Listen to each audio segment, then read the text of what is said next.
大家好，欢迎收听大橘讲故事。全职6年，每次问老公要生活费都像乞讨一样。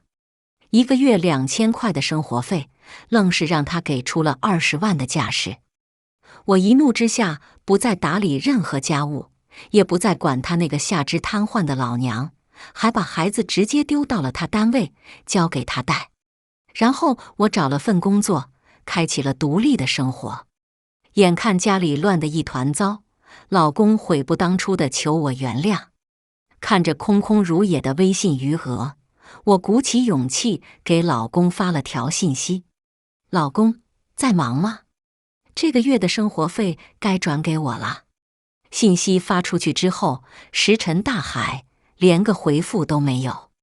女儿安安吵着要吃榴莲，一直拖着我的手，把我往外拉。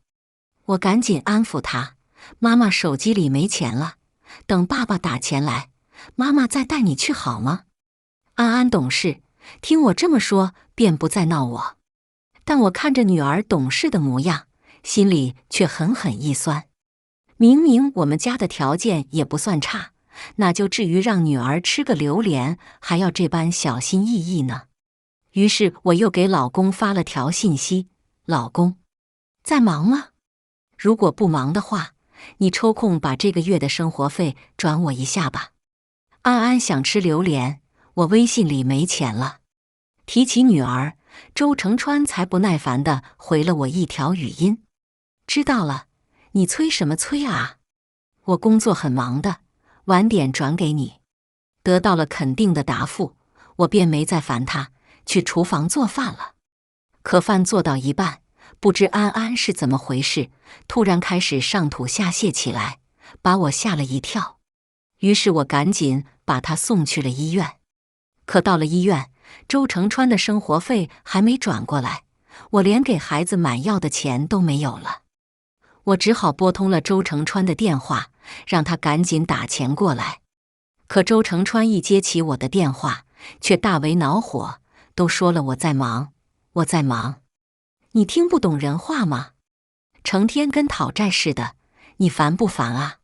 等我有空了会给你打钱的，现在别烦我。说完，他直接就把电话挂了。我被骂得有些懵，当场愣在了原地。很快，一股委屈的情绪上涌，让我的眼泪一下子就掉了下来。我都不明白，自己怎么就把日子过成了这样。想当年，跟周成川经人介绍认识，当场就看对了眼，坠入爱河。那时周成川的事业刚起步，我们便结了婚，和婆婆周王氏住到了一起。婆婆因为常年坐轮椅，脾气变得暴躁古怪，一般的保姆压根就受不了她的脾气，所以周成川为了冲刺事业，就希望我能辞职当家庭主妇。这样一来，既能打理家庭，也能帮他照顾妈妈。当时周成川承诺，只要我肯辞职回家，以后他的所有工资都会上缴给我，让我做这个家庭真正的女主人。一开始，周成川也的确如他所说，把自己的工资卡交到了我手上。可时间长了，他就找借口，说自己平时要应酬，又要打好跟上级的关系，需要送礼应酬，又把工资卡要了回去。自那以后，他就每个月给我打几千块钱，作为平时的家用。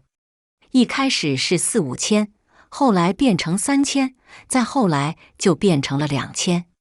可现在，即便他1个月只给我2000块作为家里的生活费，也依旧拖拖拉拉的不肯打钱给我。比如今天，我催了2次，他都没把钱打过来。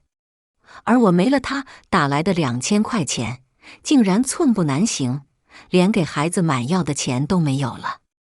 我心里一阵心酸，只好先向朋友借了几百块钱救急。可没想到，等我回到家后，周成川和婆婆不仅不关心安安的病情，反而将我一顿痛骂。回到家时，周成川还没回来，但睡了一下午的婆婆却醒来了。她醒来时看见家里无人，气坏了。一听见我回来的动静，就立刻隔着门骂道：“你个死女人，又浪到哪里去了？还不赶紧来伺候老娘！”我忍着气把婆婆扶起，又把她搬到轮椅上推出去。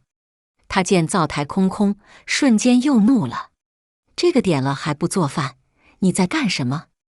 我儿子马上下班回来了，饿着他可怎么办？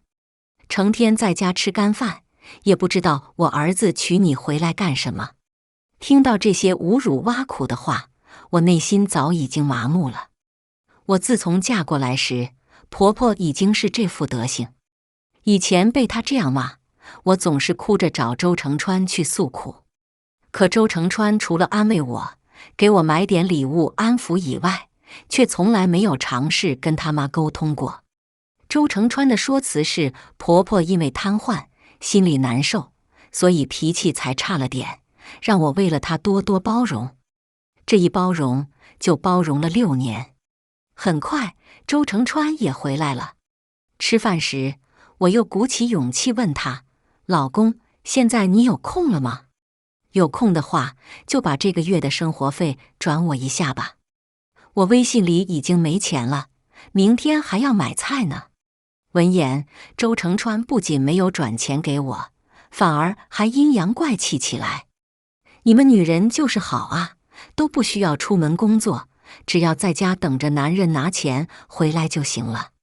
每个月一到时间就催个没完，都不知道我在外面赚钱的辛苦。”这话说的好像是我不愿意出去工作一般。我辞职回家做全职太太，可是当初她求我的。心里不平之际，婆婆也来火上浇油。就是我儿子每天工作那么辛苦，你天天问他要钱，他哪那么多钱给你啊？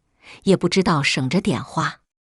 我试图跟他们讲道理，1个月2000块钱，我已经用得很紧巴了，又要日常生活开销，又要交家里的水电费，还要给安安开小灶。你什么意思呀？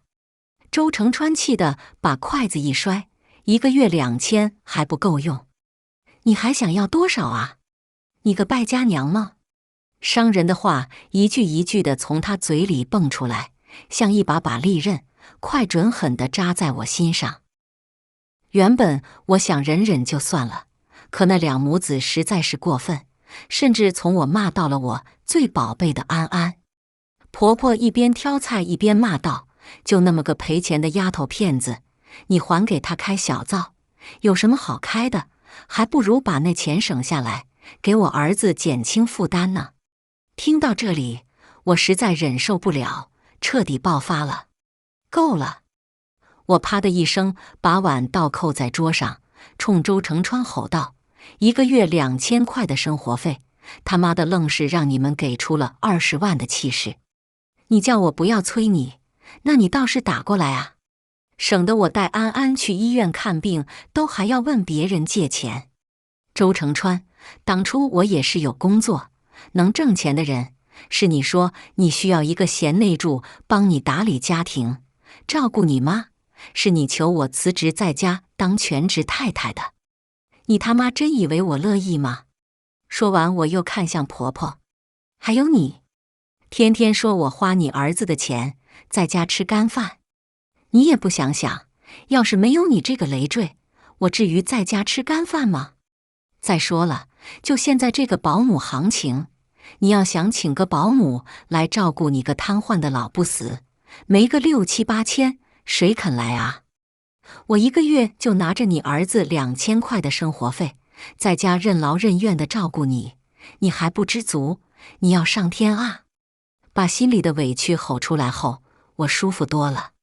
但周成川和婆婆却气坏了。沈玉华，你疯了！看着周成川一脸荒唐的样子，我恨恨道：“我没疯，我现在清醒的不能再清醒了。从今往后，我不会再要你1分钱，这个家我也不会再管。你这一家子家务和你瘫痪的老娘，以后都不关我屁事。就连安安，以后也是我们轮流照顾。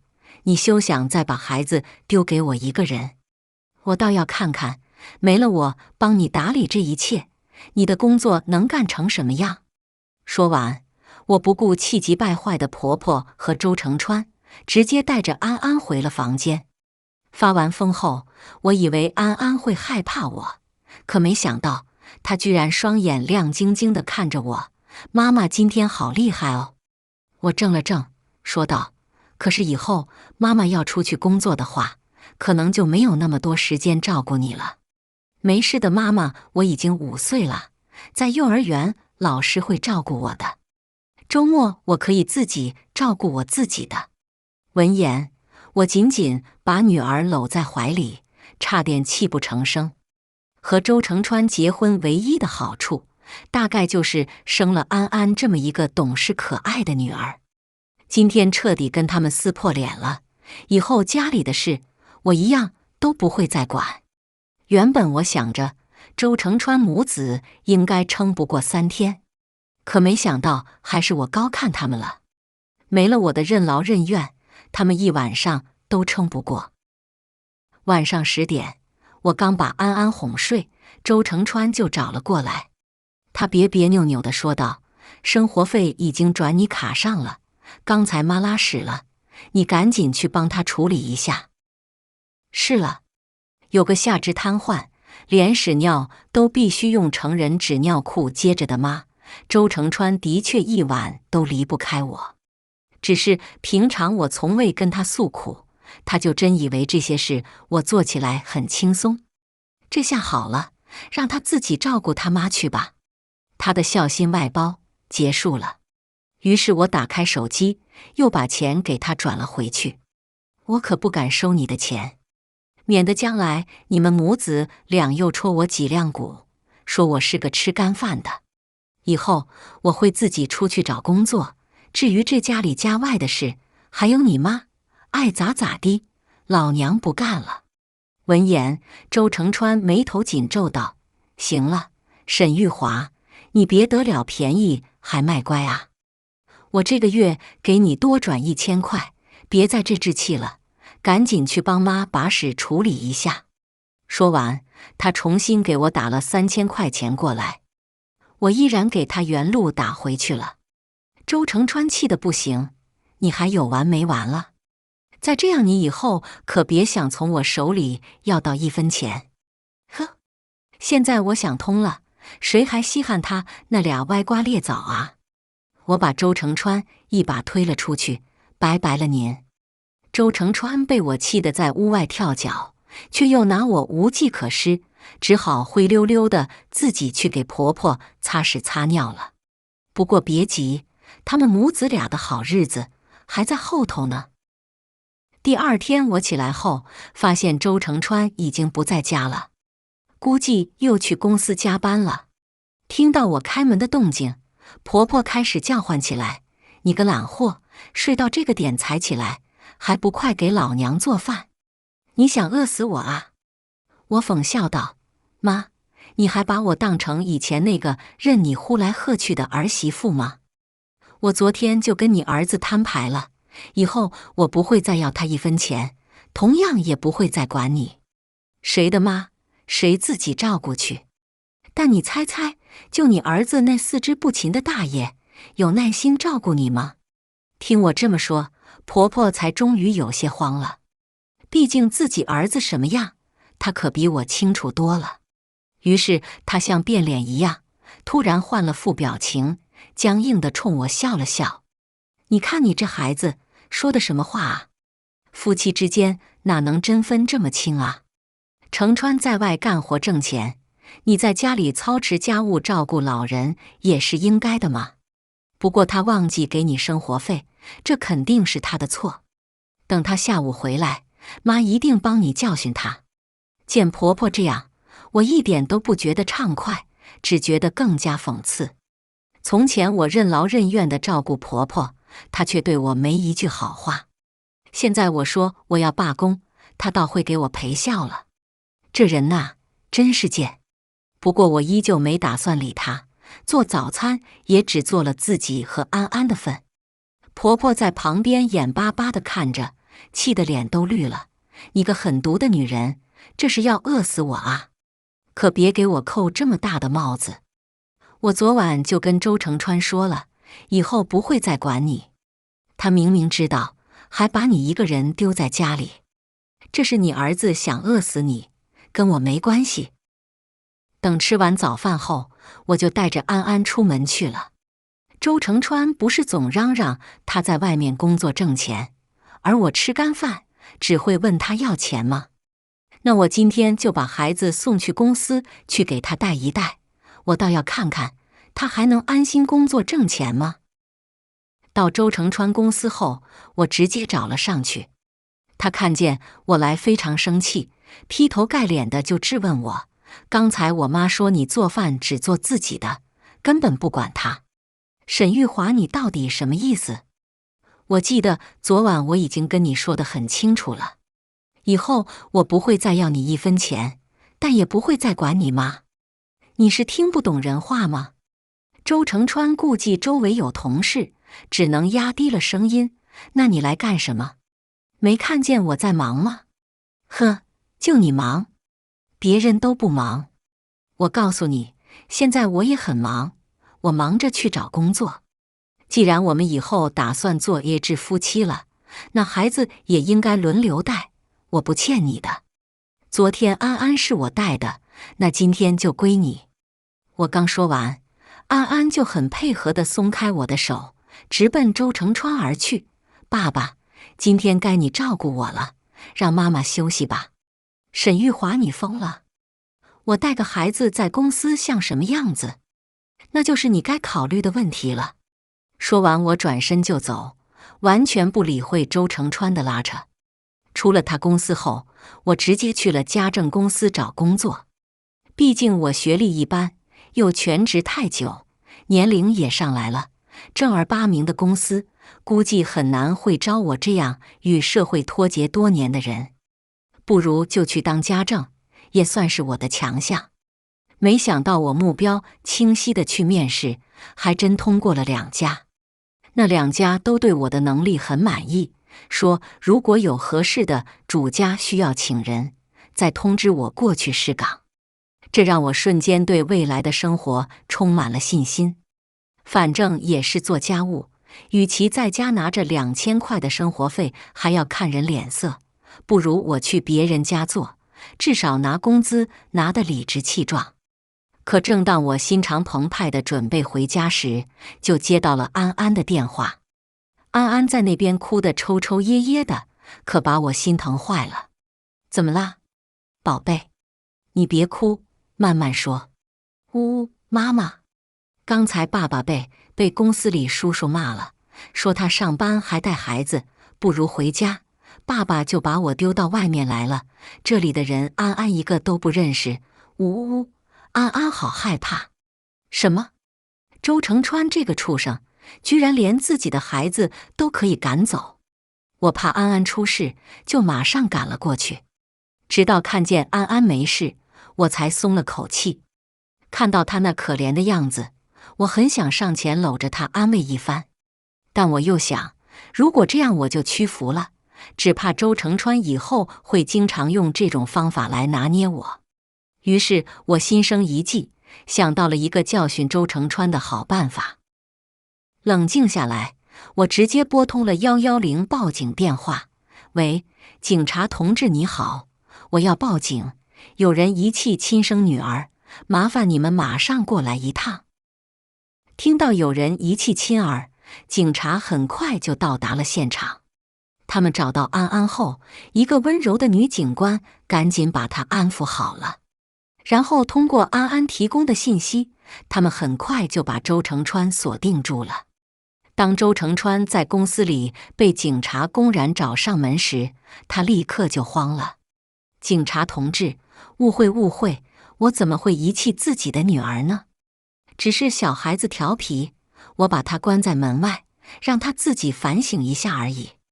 警察严肃地说道，小孩子调皮，你教育一下就可以了，怎么能把这么小的孩子丢在门外呢？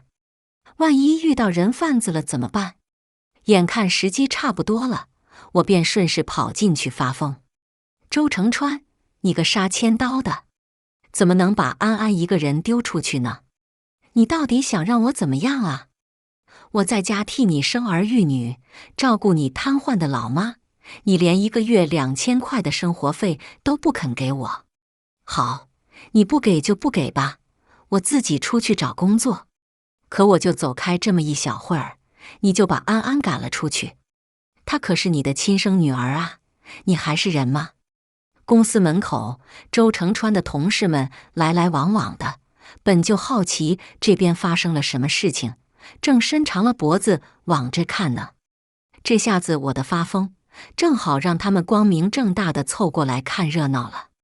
周成川瞬间慌了，我哪有不给你生活费？你别瞎说啊！你先起来，有什么话我们回家再说。可我哪能依他？当着众人的面，我把之前我卑微地问周成川要钱，周成川却很不耐烦的聊天记录放出来给大家看了看。我的这番哭诉撕心裂肺，令人动容，又有证据加持，一下子就令人信服了。在场众人都纷纷用鄙夷的目光看着周成川，就连那些男同事也纷纷皱了皱眉，为自己有这样的同事感到可耻。这下子周成川彻底社死了，赶紧上前要来拉我。我装作害怕的样子，往警察身后一缩，语无伦次道：“啊，不要，你别打我，我不说了，我不说了。”女警官赶紧把我护住，皱眉道：“你不仅把自己的孩子赶出去，还打老婆啊？那你还是跟我们回局里做个笔录吧。”然后我和周成川都被警察带回了局里做笔录。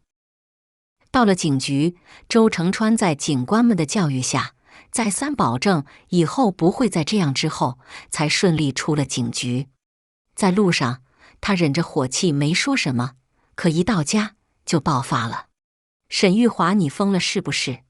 居然敢跑到我公司去闹，谁给你的胆子啊？你要真把我工作闹没了，我看你吃什么？那就不劳你费心了，我马上就有工作了。闻言，周成川非常不屑，就你那个学历，又跟社会脱节这么多年，哪家公司会要你？你就跟我吹吧。我在家伺候了你们老老少少这么多年，经验丰富，多的是家政公司要我。你所说的工作就是去人家家里给人当保姆，你丢不丢人啊？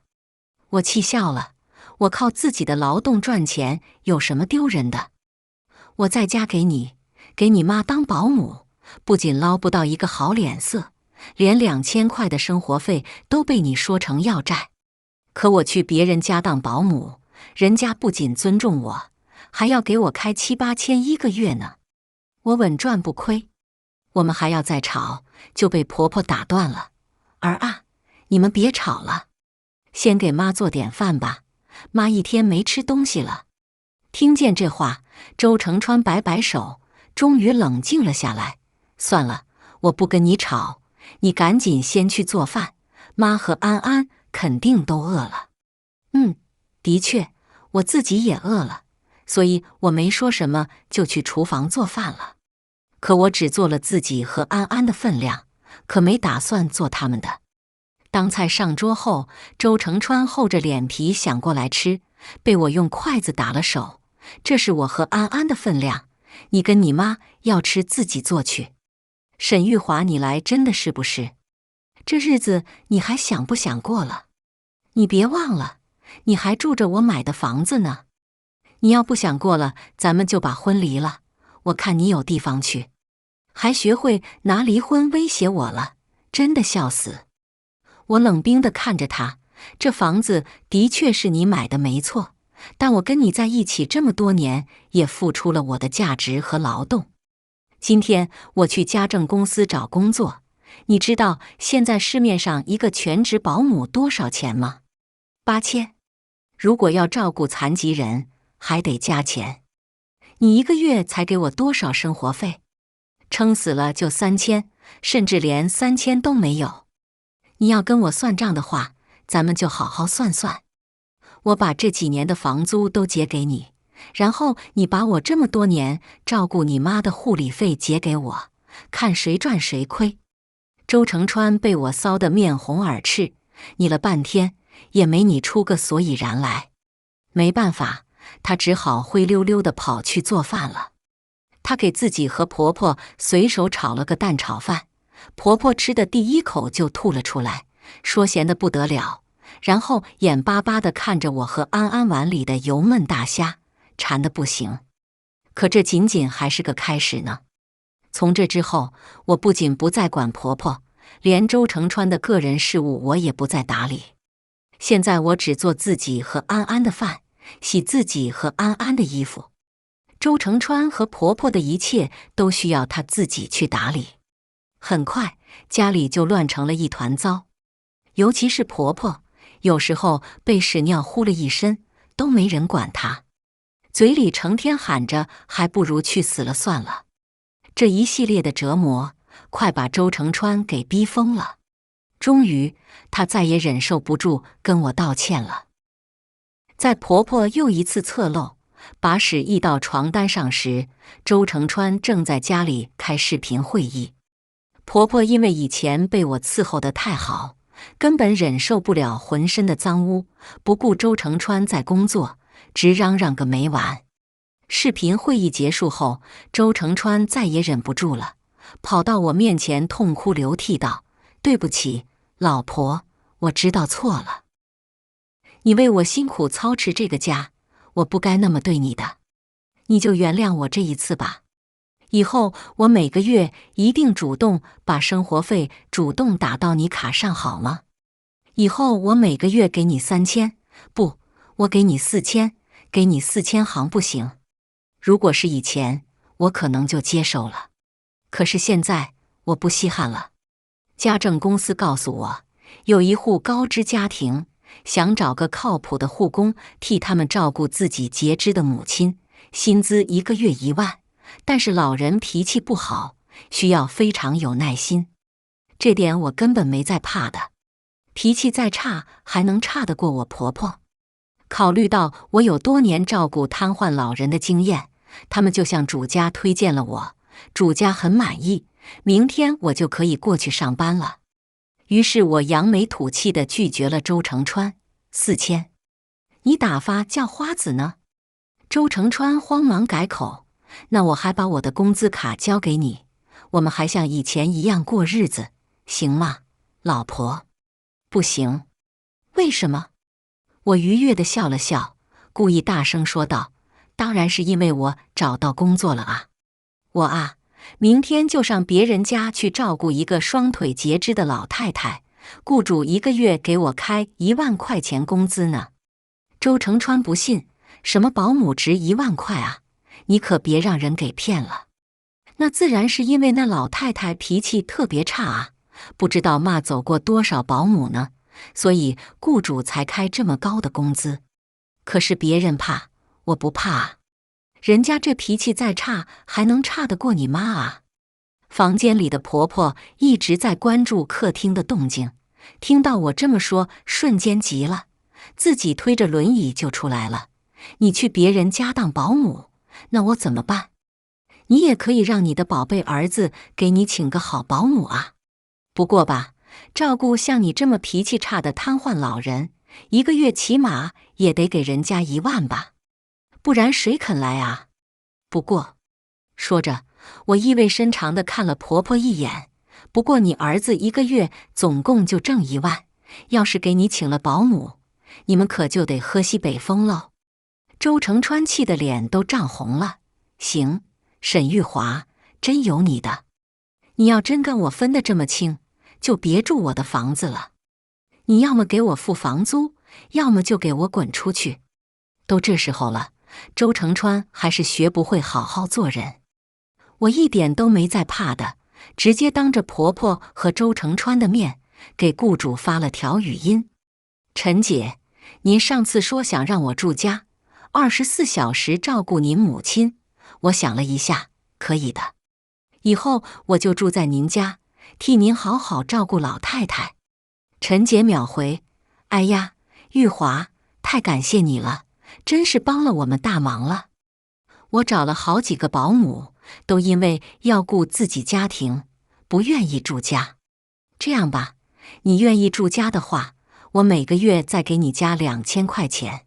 好的呢，谢谢陈姐。放下手机，我讥笑一声，看着周成川，看见没？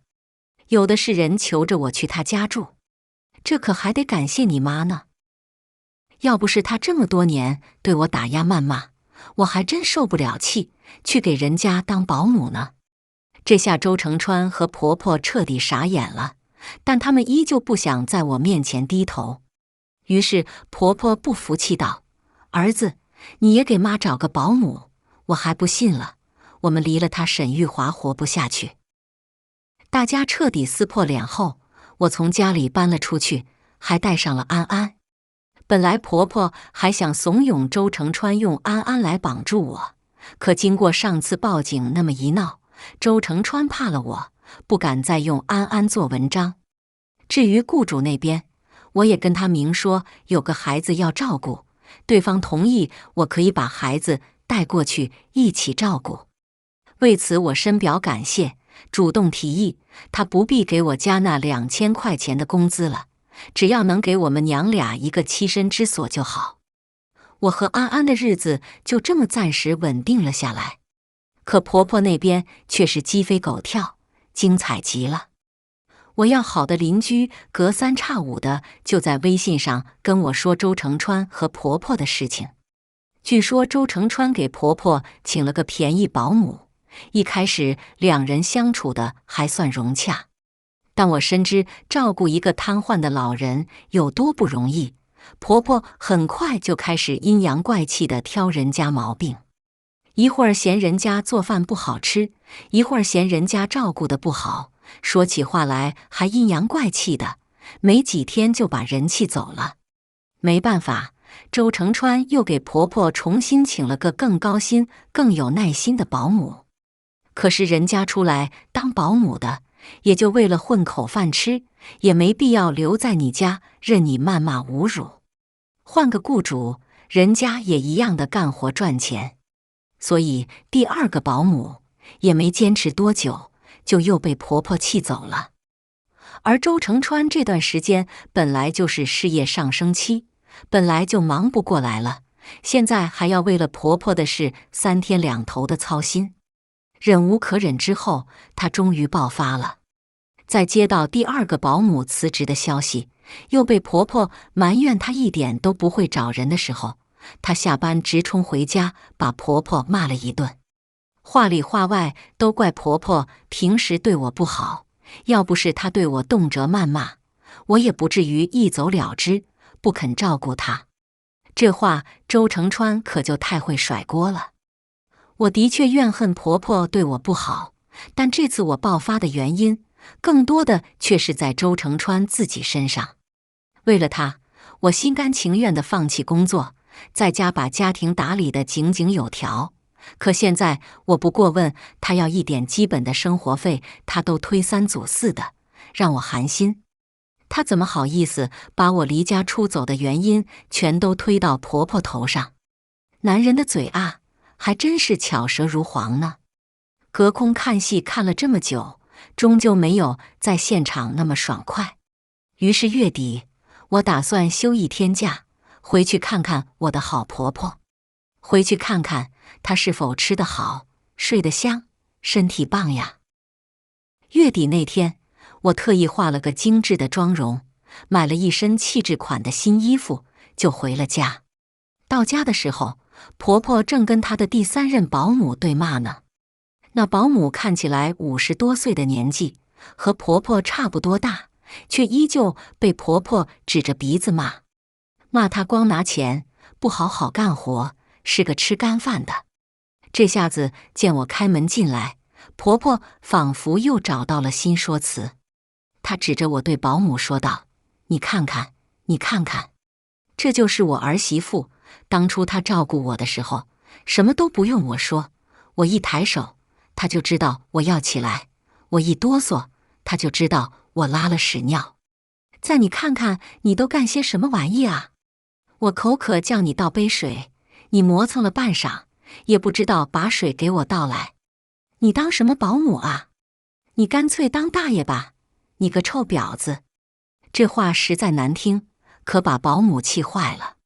哼，你现在知道你儿媳妇对你好了？我可都听你周围邻居说了，你就是个吸血的黑心鬼。你儿媳妇没日没夜的伺候你，你还动不动就骂人家，你有良心吗你？这下好了，你儿媳妇跑了，你只能请我们这种臭婊子来伺候你了。一个月就5000块的工资，你还想让我像你儿媳妇一样把你供起来啊？做梦吧你！老娘不干了！说完，这才上任没多久的第3任保姆脱了围裙，直接甩在婆婆头上，愤愤地离开了。婆婆气得冒烟，却可恨保姆已经走远，她找不到人发泄了。这下看我还在屋里，她又陡然换了副脸色，凄凄然地哭诉道：“玉华啊，你不在的这些日子，妈可受罪了。那些保姆啊，可真不是人，拿了钱又不好好照顾妈。妈想来想去，还是你最贴心啊。以前是妈错了，妈该死，妈以后再也不会了。你赶紧回来吧。”听见这话，我心里很不是滋味。前几年，我到底都做了些什么，才会让一个瘫痪在轮椅上的老太太欺负成那样？如果我早点像这些保姆一样，碰见不公就直接罢工，说撂挑子不干就不干，婆婆和周成川还敢对我这么嚣张吗？他们一定不敢。所以还是我自己一开始没有立起来，才给了这些得寸进尺的小人打压我的机会。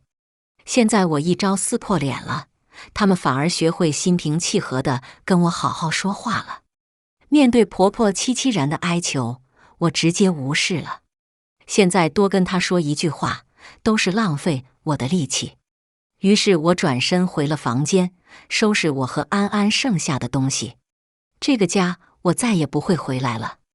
等彻底搬出去之后，我也会马上提起离婚诉讼。我要离这母子俩远远的，再也不要跟他们扯上一点瓜葛。婆婆仿佛是猜出了我的意图，瞬间慌了。怎么，你收拾东西要去哪？你就想这么一走了之，不管丈夫跟婆婆了吗？面对她的质问，我依旧一言不发，只顾收拾自己的东西。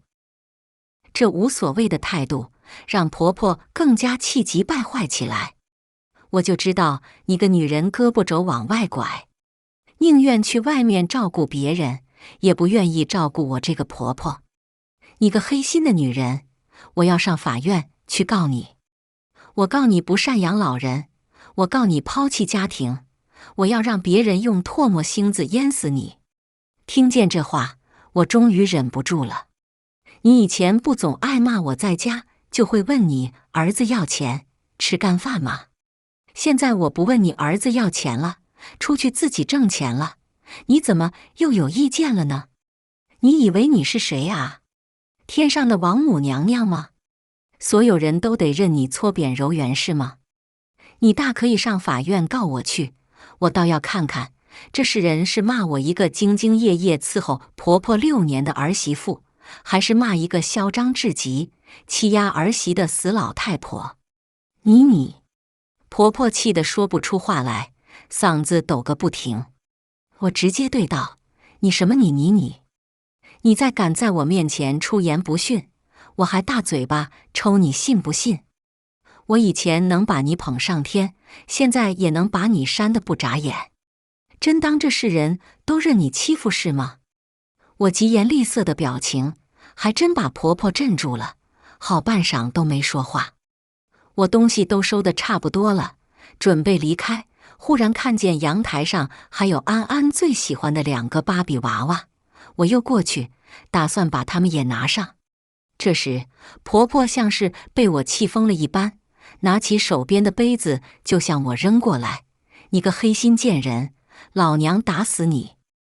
我感受到危险逼近，下意识往边上一躲，那杯子就越过我，径直往窗外飞了出去。不好，这里可是10楼，那么重的一个杯子掉下去，万一砸到人，那后果简直不堪设想。我赶紧趴窗外一看，还真是怕什么来什么。只见那厚重的陶瓷杯往外一闪，直愣愣地砸在一个路人的头上。那人的脑袋当场就被开了瓢，身子一激灵，直接倒在了地上。我气得冲婆婆吼道：“砸到人了，你知不知道？这么高砸下去，那人不死也得瘫。我看你儿子有几个钱去赔人家。”说到赔钱，婆婆慌了，都怪你。要是你不躲，我哪能砸到人啊？这钱要赔也是你赔，跟我有什么关系？我嗤笑一声说道：“你以为法律就靠你这张嘴说了算是吗？那杯子上面可都是你的指纹，警察一验就知道了。到时候你儿子不仅得赔钱，你也得坐牢，你就等着吧。”说完，我赶紧下去查看那人的情况，然后又拨打了120。可是，一到楼下，我瞬间就惊呆了。躺在血泊里的那人，分明就是我婆婆的好儿子，我的好老公周成川啊！被120送到医院时，周成川已经死了。他被婆婆从10楼砸下去的杯子正中头部，当场就断了气。得知这个消息时，婆婆悔得泪流满面：“我的儿啊，我可怜的儿，你怎么就这么走了啊？你走了，可让妈怎么办啊？呜呜呜！我的儿啊！”她哭着，眼神落在我身上，又陡然变得怨毒起来：“都是你个克夫的命硬鬼，把我儿子克死了。你自己怎么不去死啊？要这么克我儿子，你还我儿子啊！你个黑心寡妇啊！”呵，有一种人出事了，永远不会在自己身上找问题，他们永远把矛头指向别人，仿佛这样就能洗清自己身上的罪孽。可我现在还能惯着他吗？我不能。于是用同样恶毒的话回击他：“分明是你自己把你儿子砸死的，你才是杀人凶手。你儿子之所以死得这么早，就是因为你五行缺德，八字犯贱，所以才让你儿子替你受过。不然本来该死的应该是你这个老贱人。”骂了这么一通，我总算知道为什么婆婆平时总爱这么骂人了。因为对待自己厌恶憎恨之人，用这样的话语去发泄心中所恨，确实很爽。但人应该学会克制自己，不要在自己的一生中忙于制造这些口业。于是我点到即止的骂完，便走了。毕竟我还忙着继承周成川的遗产呢。婆婆把周成川砸死后，我还报了警，但因为他下肢瘫痪，就算判刑也只能监外执行，没有多大的意义，我便放弃了追究。反正他儿子死了，我也没打算再管他，他就算继承了一部分周成川的遗产，日子也好不过到哪里去。至于周成川的遗产，我和安安以及婆婆都是第一顺位继承人。为了避免争议，我们3人直接按法定继承的部分继承了周成川的遗产。房子我留给了婆婆，算是全了跟周成川的这一段夫妻之情，也算仁至义尽。不过之后，婆婆一个瘫痪的人带着遗产傍身，不用想，肯定会吸引过来很多为钱而来的亲戚。可那都不关我的事了。我现在只想通过自己的努力，好好把女儿养大。几年后的某一天，我突然接到了婆婆的死讯。本来我无意回去替她操持丧事，但听说有婆婆有遗产留给安安继承，我不得不回去了一趟。也是回去之后，我知道了婆婆这几年的生活。当初我走之后，她无人照顾，又怕外面的保姆觊觎她的遗产，所以她找了自己娘家的侄子王宝平给她养老。说是只要王宝平愿意给她养老送终，她就把这套房子送给王宝平。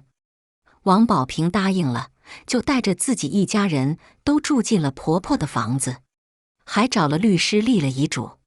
刚开始还好，王保平和妻子李月芳的确照顾了婆婆，但婆婆那个脾气，这辈子都是改不了，很快就跟李月芳发生了矛盾。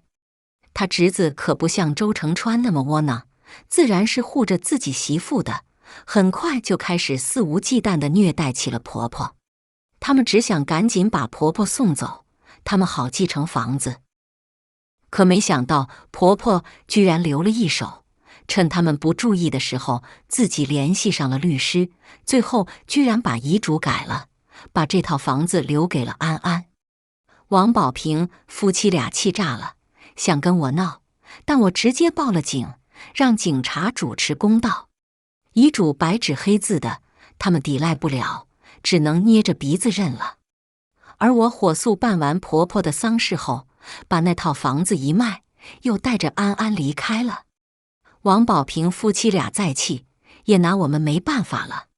人人都说老太婆最后还有点良心，知道要把房子留给孙女，可我却知道她并不是真为安安着想。她向来看不起女孩，又怎么会管我们娘俩的死活？她不过是不想把房子便宜了虐待她的王保平夫妻俩罢了，否则她肯定会以此为由，让我去照顾她的晚年。不过这样也好，任他们去狗咬狗，最后房子却兜兜转转回到了安安手里。看来老天爷还是更眷顾善良的人啊。接下来请收听第二个故事。年前，姥姥打电话给我，问我今年过年去哪儿。我不想直接拒绝，便顾左右而言他。他只得直接：大闺女，姥姥岁数大了，也许明年就没了。你今年能回来看看姥姥吗？也许这就是最后一次见姥姥。我顿住，他举着电话等，想了好半天，我吐了一个字：好。我不知道姥姥为何要我回去。爸爸妈妈弟弟车祸身亡后，我按部就班处理了他们的后事，一滴眼泪都没掉，默默地走完全程。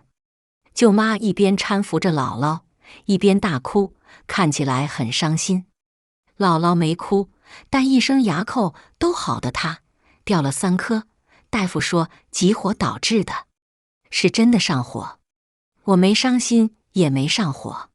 姥姥捶打我：你这丫头怎么不哭？那是你爸妈你弟弟，是你最亲的人啊。我最亲的人吗？我没反应过来，脑子浮现的是那年的场景。大一暑假，我从学校回来，推开房门，见到的是妈妈抱着她40岁得来的弟弟狂亲。我站在门口，迷茫了10几分钟。我妈原来会亲孩子吗？从小到大，我妈没抱过我，更没亲过我。8岁的时候，我看到同村的王霞妈妈，一把搂过她，吧唧亲了一口，王霞害羞地挣开。妈，我都多大了？我看呆了。我问王霞妈妈，当妈的都会亲自己的孩子吗？王霞妈笑，当然啊，就是她不像小时候，我怎么亲都行，亲多少都行。现在我得找机会才能偷着亲到一口。王霞说：妈，我哪有不让你亲，你别当着我同学面乱说啊。王霞妈摸了摸她的头，那你就好好让我亲。王霞红了脸，我看得愣愣的。我说我妈从未亲过我。王霞妈一怔，她说：你妈可能像古代的妈妈，感情内敛，不像我一样外露。我赶忙点了点头。我妈可能就是这样，她不知道要亲孩子，她不会像您这样。对对对，王霞附和。但我捕捉到了她眼里的紧张和担忧，担忧我陷入不被妈妈所爱的疑惑中。我没有陷入，我接受了自己的说辞。我妈爱我，但她不会像王霞妈妈那样爱我。可事实上，我妈会爱。对着我弟弟，我妈脸上的幸福样样出来。我轻轻唤了声妈，我弟弟听见了，扭头看我，对上我的眼，立刻把头扭开。他不与我对视。我妈没察觉到他的举动，一个劲地亲小崽子的小脚丫，小崽子左闪右躲，我妈追得不亦乐乎。我攥紧了手心，告诉自己，我妈并不需要我，她有我弟弟就够了，我就不破坏她的幸福了。一声不吭，拿着行李返回了学校。从那之后，我再没回过家，我妈也没有找过我。我爸给我打过电话，一次我说学习忙，他说知道了便挂了。在那之后，家里的消息都靠同村的王维传递。王维是王霞的哥哥。王维给我说，你妈在全村夸你，说你可懂事了，知道弟弟还小，上了大二就不和他们要钱，自己打工养自己呢。村里人都很羡慕他，说他不仅中年得子，还给这个宝贝儿子生了个靠山。这有个大学生姐姐，一生吃穿不愁啊。我妈的脸笑开了花。王维学得很像，就好像我妈在眼前和我说的一样。王维说，你妈很以你为骄傲。我问他，你大学是你自己赚的，还是你家供你？王维红了脸，真是不好意思，我不如你，我上大学还要从家里拿钱，而你从大二开始就自己供自己，真的很厉害。厉害吗？我爸妈都很能赚钱，一个在村里开小卖店，一个在村里当妇女主任，兼职全乡的赤脚医生，专门接生。他们一年的收入顶得上王维家3年。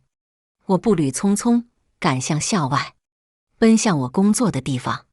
我有2年没回家了，爸妈从未让我回去。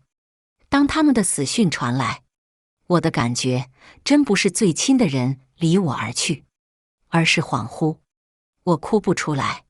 爸妈去后，舅舅带着舅妈，大伯带着大娘找来，说我家的财产得平分，我奶奶、姥姥都有份。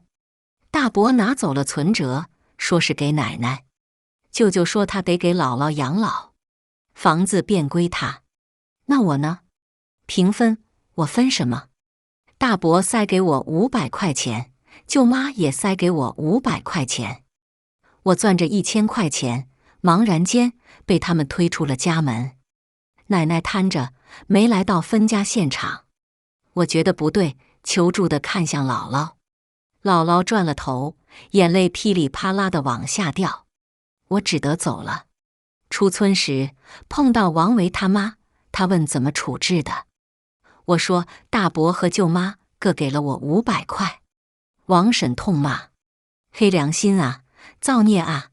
你爸妈刚盖的7间大砖房，而且宅基地怎么也得值5万啊！你爸妈的存款也不少啊，他们这是欺负孤女啊！你去找村长评理，不能让他们这么欺负人。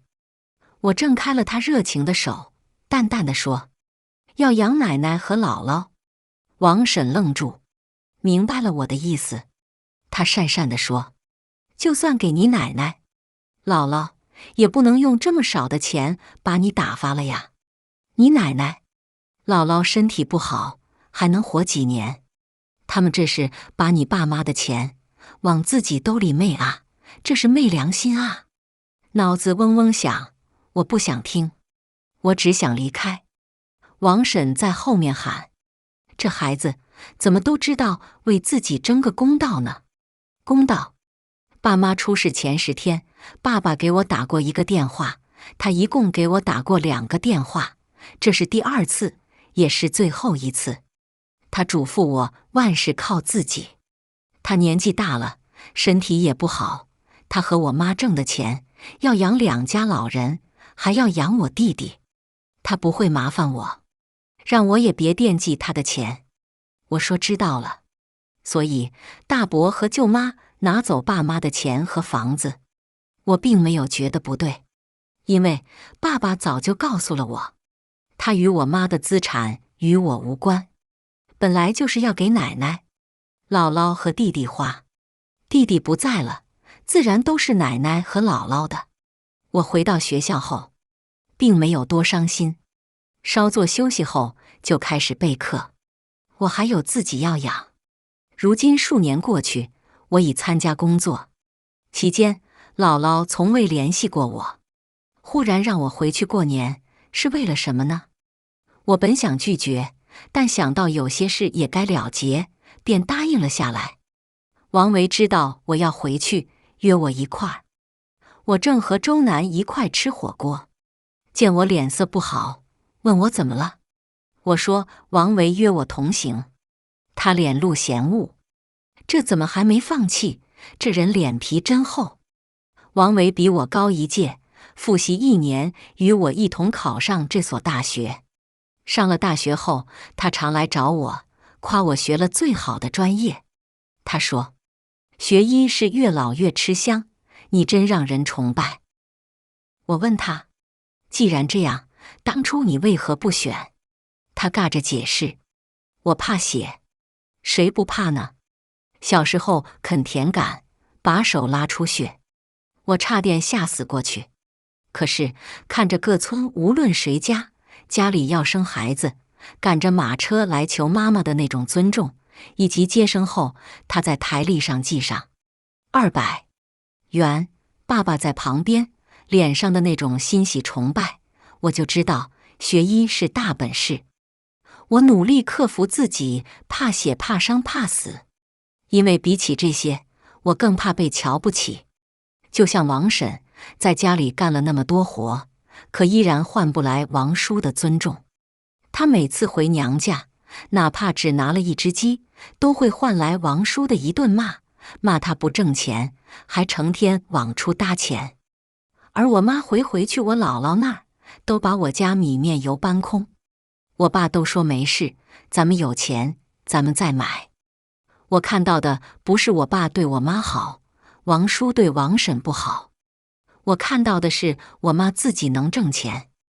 王维说我那么小心眼就这么多，不像他傻，他报的专业是思想政治教育。他说他不懂，只觉看到政治就是当官。我不置可否。周南说，你天生聪慧，这是你这辈子最大的本钱。我夹了几块鱼肉给他，感谢他夸我。王维不止一次对我说学医好，大3的时候还找我要医学科普书，说他爸妈都有了毛病，让我给找点，他会感激不尽。我拒绝了，科普书需要自己去买，我没有时间帮他挑选，也没钱。他惊讶，你不能和你老师要吗？我看孙老师待你很好，像对亲闺女似的，心口一致。我反问他，孙老师待我好，我都会回报。而从孙老师那要书，给的是你爸妈，受益的不是我，那欠他的情，是你爸妈还是你来还？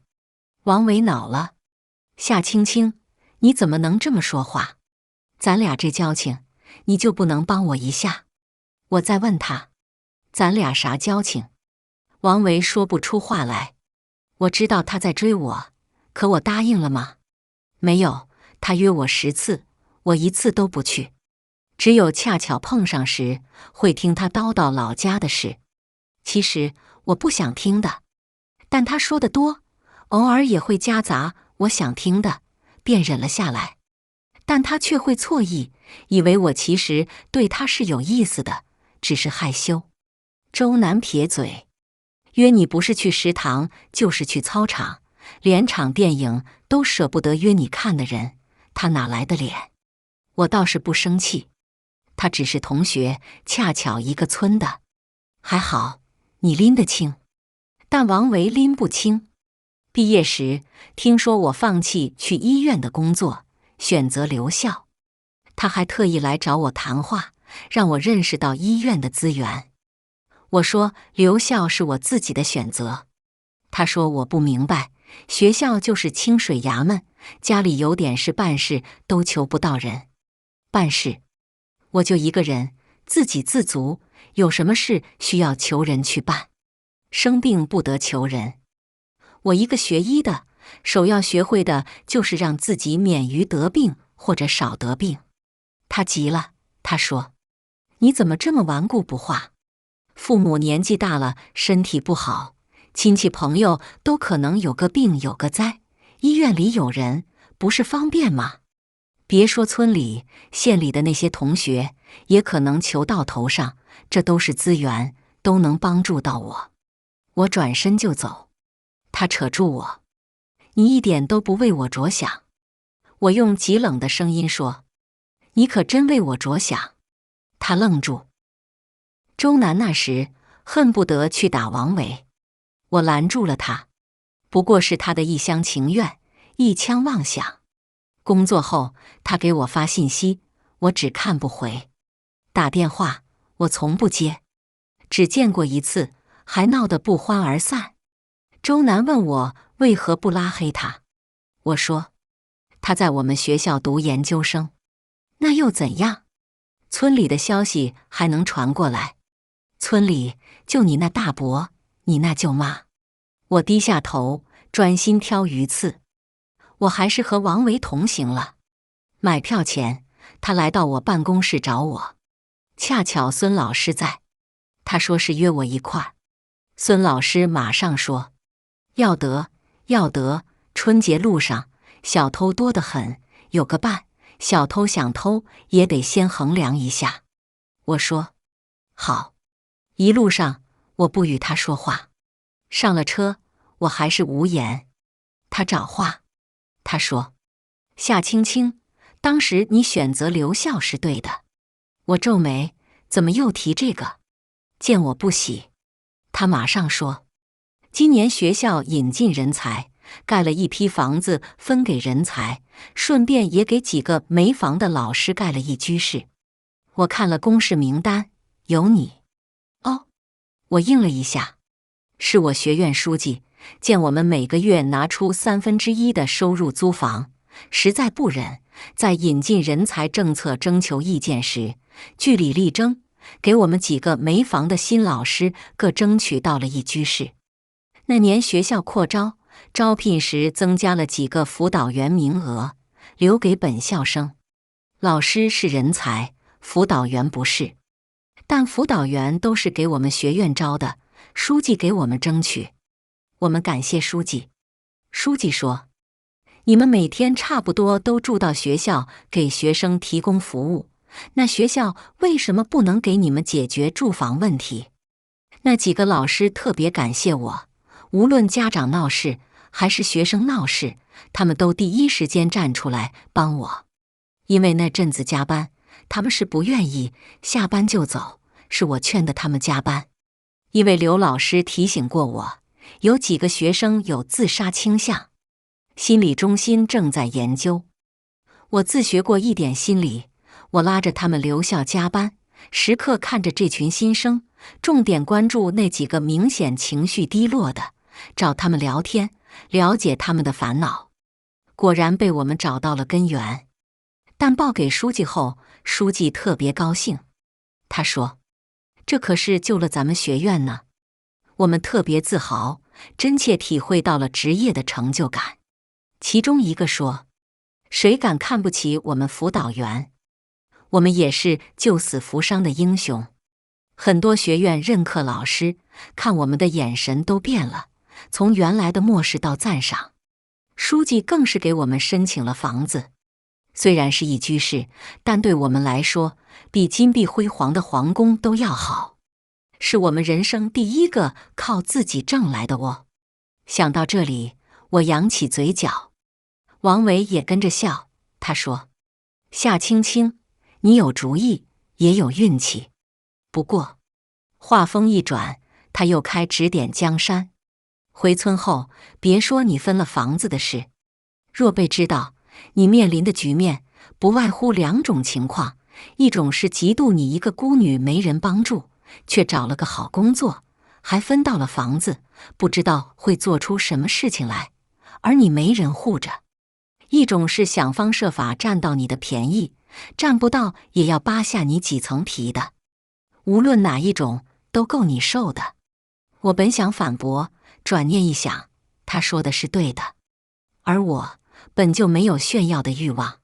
于是我点了点头，说了一句：“谢谢提醒。”见我态度好，他眼里马上升了温度。我闭眼假寐。快要到站时，他喊我去厕所。等我回来，他打开了话匣子。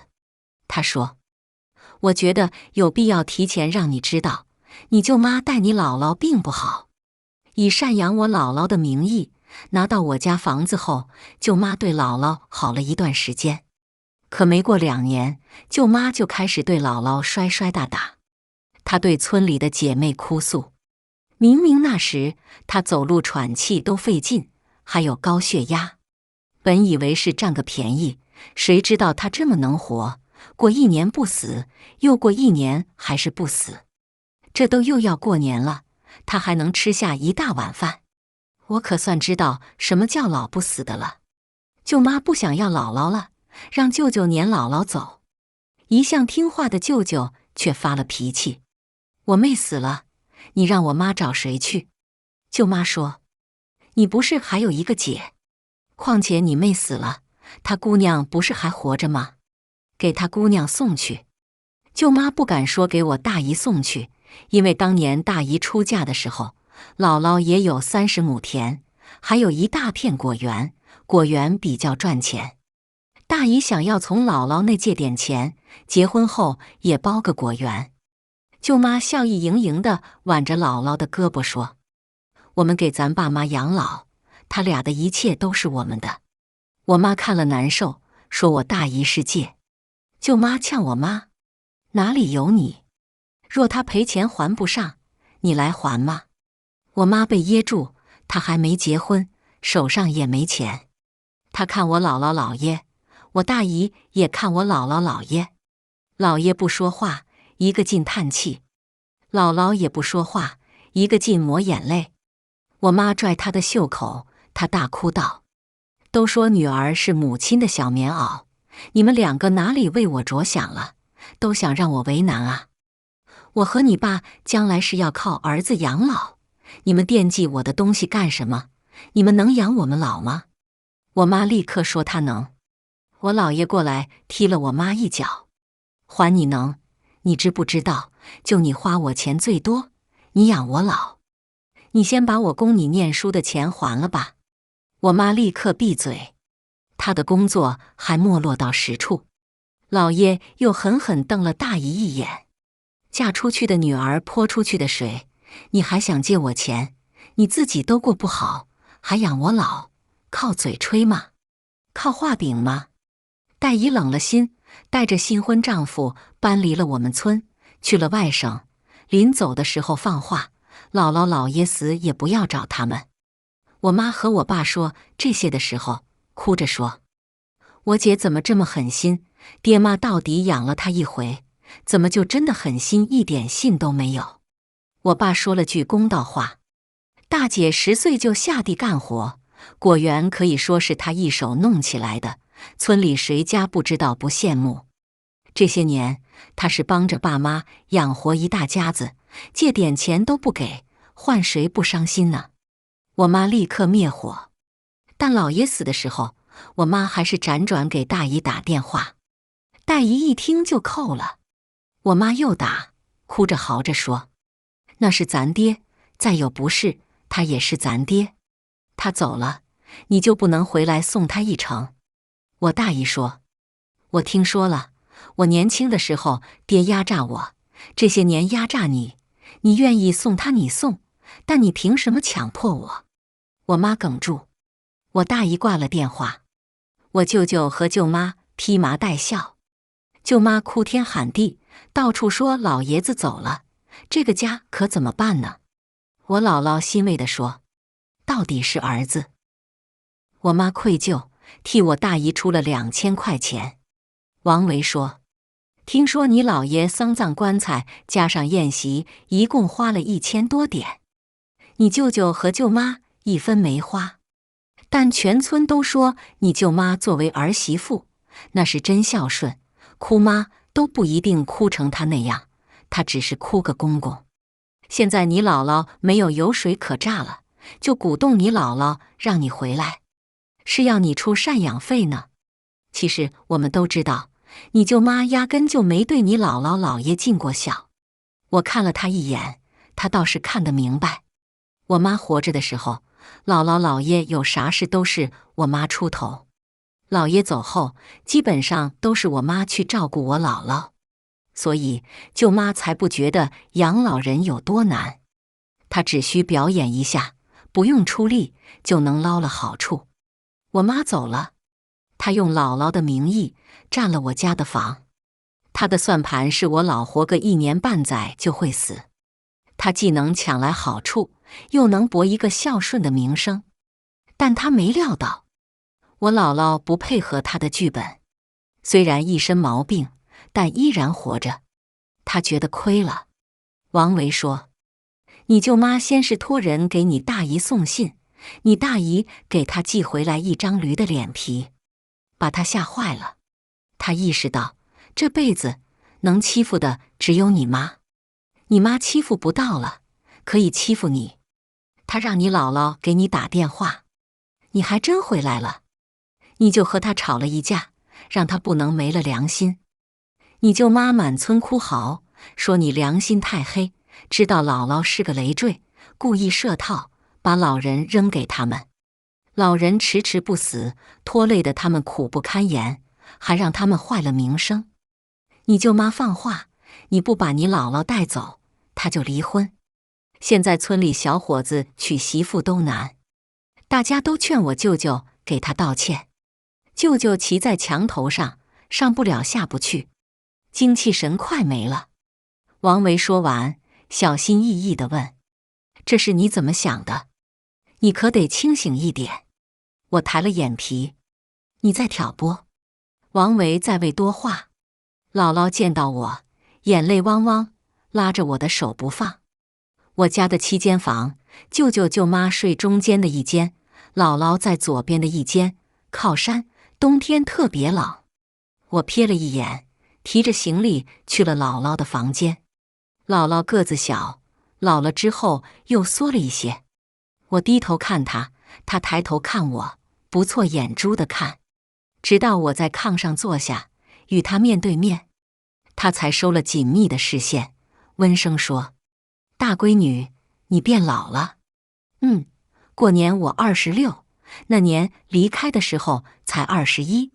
姥姥说，都这么多年了啊。姥姥是真的老了，5年不见，她的头发已经找不到一丝黑的，脸上布满了沟壑。她说，你成家了没？我摇摇头。她说，有对象没？我摇摇头。她说，你妈要是活着，早给你张罗起来了。哎，你妈要是活着多好啊，有人管你，也有人管我。我这一把年纪，也不知道为啥还不死。大闺女啊，你说姥姥怎么还不死啊？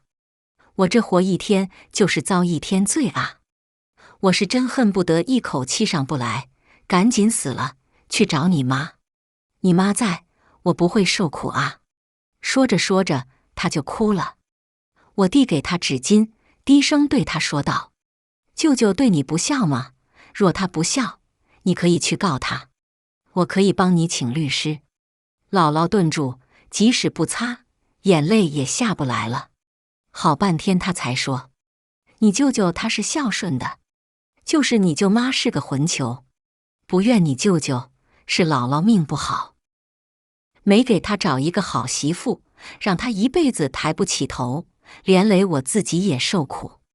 那可以让舅舅离婚。姥姥再不说话，她看着我，满眼的疑惑。当天我没吃晚饭，拿了一块糕点一吃，洗洗就睡了。第2天吃早饭时，舅舅舅妈都过来了，馒头就这咸菜和一碗稀饭。舅妈说现在快过年了，啥啥都贵，肉买不起，青菜也买不起。我大老远回来，也只能让我吃咸菜。谁让你舅舅没本事呢？我什么都没说，当着舅舅的面把早就准备的红包递给了舅妈。我说：“舅妈，这3000块钱是我过年期间的伙食费，从回来到我离开，预计10天。”舅妈欢天喜地地接了过去。中午饭时，舅妈炖的酸菜粉条里有了肉，虽然只有几块，但味道立刻香了很多。我都夹给了姥姥。姥姥一边抹眼泪，一边说：“这也就是你回来了，我才吃到了肉。大闺女，姥姥没出息，想每顿都能吃到肉。你要是走了，我可怎么办？”她可怜巴巴地看着我。舅舅舅妈也看我，舅舅的眼神里有愧疚，还有期盼。他不是不想养姥姥，但他做不了主，摊上这么个混不吝的媳妇，是一点招没有，一直夹在中间受气。如果我能接手，他就解脱了。舅妈说：“看这老太太说的，我也想给你顿顿吃肉，可你儿子挣不来钱呢。”她笑嘻嘻地看我：“青青，你姥姥成天念叨你，要是能在你身边，她能多活不少年。”我转头问姥姥：“你还想活很多年？你不是说想我妈了吗？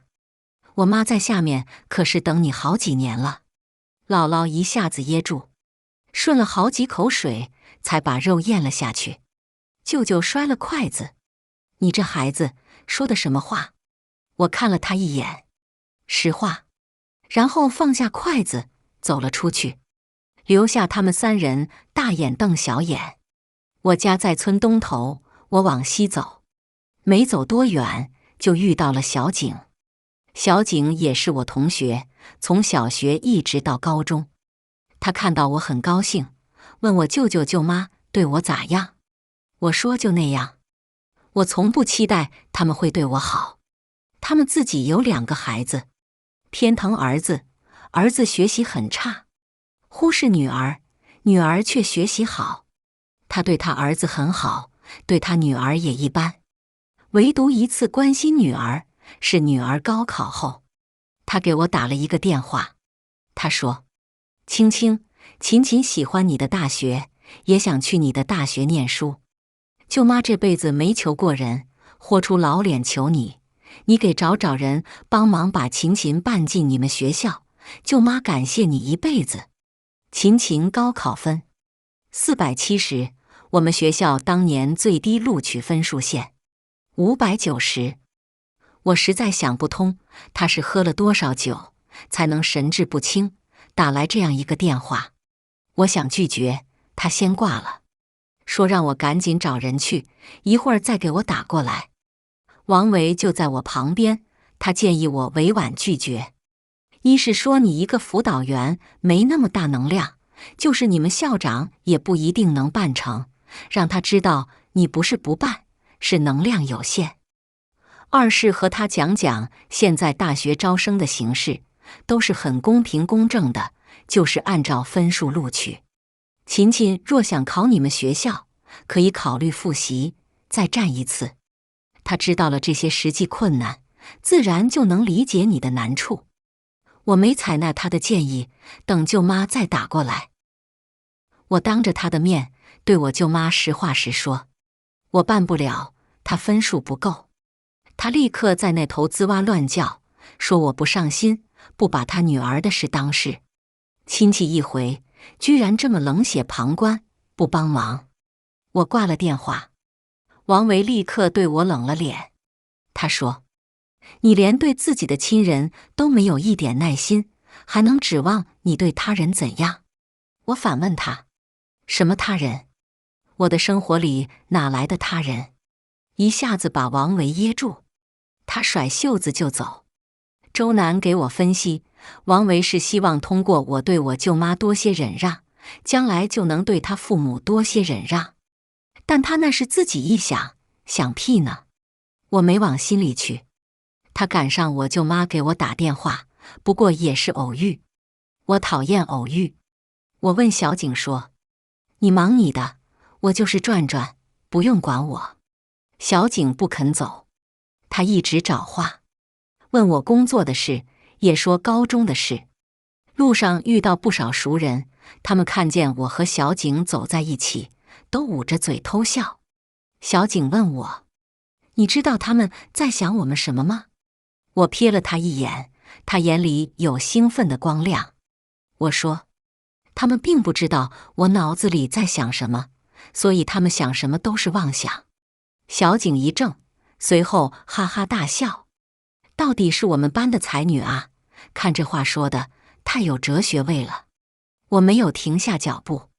小景讪笑着离开，走到溪头，看了一眼村西的烟火，转头往回走。遇到了王维，他邀请我去他家坐坐，我拒绝了。王维忽地恼了，他在我后面喊：“夏青青，你不就是分到了城里的一个一居室，就看不起农村的房子，坐一下都不愿意？我给你说，夏青青，做人不能忘本。”我觉得他脑子有包，加快了脚步。到家之后，舅妈对我的态度天翻地覆。她说：“青青，你才多大啊，都有自己的房子了。天啊，你可太有出息了。刚刚村长打电话过来，拜托我当媒人，给你介绍个对象，也是大学生，就在你们学校附近的一家公司上班。”我心里咯噔一下。王维报复了我，他把我卖了。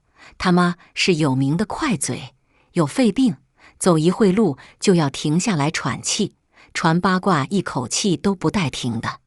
姥姥拉过我的手，满眼期望：“青青，你的房子多大？”我抽出了手，开始收拾行李。舅妈慌了，她挡在我面前：“青青，我已经答应村长了，你不能走，要走也得相完亲。”我冷木冷声：“你挡得住我？”舅妈被我吓了一跳，转而打开门，坐在门口嚎啕大哭：“你这孩子，说什么我挡得住你？当年连你妈留你都留不住，谁能挡得住你？我好心给你介绍对象，你连句谢谢都没有。你把我当舅妈了吗？你怎能看得上我啊？你有了工作又有了房，看不上我们这些穷亲戚，你怎么能看得上我啊？你连你妈都看不上啊！你爹妈死的时候，你那脸冷得像冰，连滴眼泪都没掉。你没有心啊！”不一会儿，围上了很多人，都对我指指点点。我把箱子装好，拉着就往外走。姥姥在后面扯住我不放，我把她的手往外推，她拉着不放，僵持不下。闹什么？吵什么？村长来了，带着一个高大的年轻人。村长径直走到我面前：“青青，是因为我给你介绍对象，你才生气要走，连年都不过了。”我拉着箱子，静静地看着他。他指着身边的年轻人说：“你是不是以为我给你介绍的是咱们村里没念过书的外出打工的？不是啊，青青，你看看，这是我媳妇的外甥，也是大学生，还是北大的。他随父母回老家过年，提起工作地点与你学校很近，我就来了一嘴，说给你舅妈，你舅妈也是好心。她说你都26了，还没有谈过对象，就是因为没有妈管。她这个舅妈怎么能不管？”村长看着我，语带恳求：“青青，你高低过了年才能走，否则你舅妈的脸，你姥姥的脸，还有我这张脸都没处搁。”见我面色太冷，那个年轻人走到我身旁，诚恳道歉：“我叫邹文，对不起，事情因我而起。若我能及时劝住姨父，不让他给你舅妈打这个电话，就不会唐突了你。”他长得高大斯文，彬彬有礼。他向我伸手：“能认识一下吗？不是相亲，而是朋友的身份。”我迟疑了下，伸出了手。舅妈立刻欢天喜地地烧水、炒瓜子。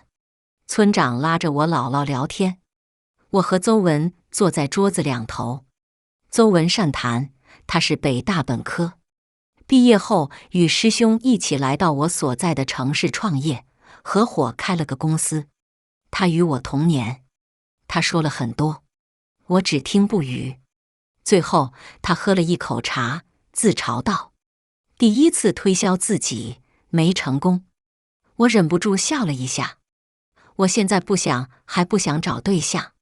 为何？缘分没到。哦，邹文很失落，但他还是礼貌告辞，拉着村长就要走。村长本来挺遗憾的，但想到我给了他面子，留了下来，面上又高兴起来。舅妈在我们附近走来走去，邹文的话他旁听了全。一看邹文与我没戏，他即刻拉过邹文说：“小伙子，我看明白了，你和青青没缘分，可你真得婶子眼缘，我再给你介绍一个好的，保证比青青好。”邹文对舅妈一笑：“谢谢婶子，我这次回来只是陪父母过年，其实并没打算找对象，只是话赶话，见了青青。”话虽这么说，眼睛却飘向我。舅妈像听不懂一样：“你这孩子咋听不懂呢？我真能给你找个比青青好的，你等着，再过3天就回来了。不，我现在就给他打电话。”他急火火去拿手机。村长带着邹文走了。舅妈日日去村长家。姥姥说，她要把琴琴介绍给邹文。她小心翼翼地问我：“青青，邹文看起来挺不错的，你真不接触一下？”我摇头。姥姥很不理解。我不再多解释。琴琴比我小了5岁，在我们省上一个2本院校。她长得没我好，但可爱娇俏，笑起来眉眼弯弯。舅妈催她赶紧回来，她很听话。第2天一早便赶了回来。回来当晚，舅妈就带着琴琴去了村长家。可相亲并不顺利。三婶来八卦，她是小景妈。她说，琴琴那小姑娘嘴巴可甜了，话也说得好听，可姓邹那小伙子连眼皮都没抬一下。三婶用余光扫我，听人说那小伙子其实看中了青青。我在帮姥姥剥花生，毫无反应。姥姥说，琴琴他妈当年和琴琴爸相亲，第1面也没成，后来还不是结婚了。人要是有缘分，早晚会在一块。那小伙子今天没看上琴琴，没准睡一觉就会觉得琴琴不错。他三婶子，你可别去琴琴妈那乱说话。三婶子撇嘴，我去他那说话，我闲得慌。我就是看青青孤零零一人，可怜呐。要是我家小景这回能考狱警，青青就是我儿媳妇，看谁来抢。姥姥问，那小景啥时候出成绩啊？三婶子机灵了一下，应该出了呀，我赶紧去打电话问问。不一会，他火急火燎地跑进来。青青姥姥，我们小景笔试第1，面试的据说是他师傅，妥了，妥了。姥姥也很激动，那可真是大好事啊。三婶走到我面前，面带局促。青青，三婶脸皮厚，替小景问一句，你与小景是同学，知根知底，你能给他个机会吗？不能。我答得极快。三婶不敢相信。为何？是小景配不上你吗？以前你比他学习好，可那是上学。现在你有编制，他也有编制啊。我淡淡回他，我不找异地的。异地？三婶子一下子乐了。这个简单，让他师傅给他调到你们那里不就行了？你有房子，调过去直接结婚。等你们有了孩子，也攒够钱了，换个大房子，我和你叔给你们看孩子去。三婶子蹦着跑了出去。姥姥面露狐疑，她说，青青，你真要和那个小景处？不会。那你怎么答应了你三婶子？他师傅不是神仙。姥姥似懂非懂。好半天，她恍然大悟。其实你根本没看上小景。”他说得极其肯定。没看上吗？我只是对于这样形成的婚姻兴致缺缺。小景在学校里波澜不惊，毕业后也没有出彩的地方。这样的人很多，我不是看不上，而是驱动不了我去冒婚姻的险。婚姻在我眼里是有窟窿眼的。小时候，奶奶和我说，当年那么多人给我爸介绍对象，他都不同意，直到介绍到我妈。奶奶说：“你爸就喜欢好看的。”爸爸给我解释：“我长得这么难看，不找个好看的，孩子还有盼头吗？为了孩子，也得找个好看的。”我妈给我说：“当时选了你爸，是因为你爸最能挣钱。”他们两个都相中了彼此，无论是因为颜还是因为钱。婚后，他们心思往一块使，日子过得红红火火。所有人都说他们对象找得最好。我10岁那年，村医天天往我家跑。我爸在，他打个转就走；我爸不在，他转好久才走。我不喜欢村医，看见他就撵，我妈连踢带骂，赶我去给猪割草。我16岁那年，三大爷家的弟弟偷偷告诉我，我爸和吕二叔的老婆睡了。我一巴掌下去，差点把他拍成馅饼。那天晚上，我爸一出门，我就跟了上去。他钻进了吕二叔家的柴火垛，不一会儿，吕二婶也钻了进去。很久很久，他才出来，拎着裤子。我站在暗处，心黑成了一片。半夜，我被我妈的哭声惊醒。我爸劝他，以后我不去找他了，咱俩以后好好过日子。我妈哭得更大声了。他们冷了一阵，后来又好了。因为什么好的呢？